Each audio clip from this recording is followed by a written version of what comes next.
Hey everybody, I'm gonna do a open box in here.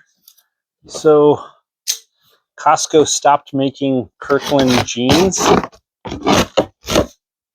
so I had to look elsewhere as my work pants started wearing out.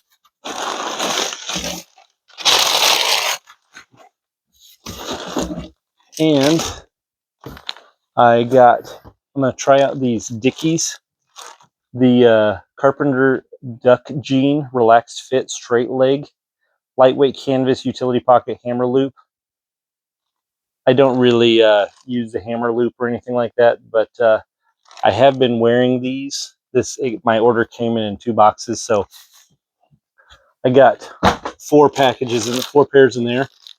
But this is what they look like. I've been wearing these to work, and so far so good.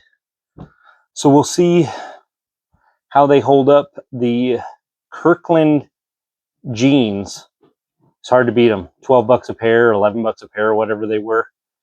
But these ones were on sale. I think they look pretty similar color.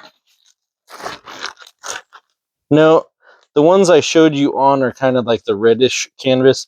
These are more brown. So I got 4 of each. And these ones that I've been wearing, they've worked just fine. They're a little bit thinner, so they might be better in warmer weather. But yeah, got some new work pants. You'll see those in the videos coming up. Anything where I'm doing flooring, I may or may not be wearing these new pants. So hope that helps. If you're looking for work pants, Amazon, especially on their Prime Day deals, I think these were, one color was 26 bucks, one color was 28, 29 bucks. So not good, or not bad, not as good as $12 jeans at Costco, but better than like $60, $70 Carhartts. Hope that helps.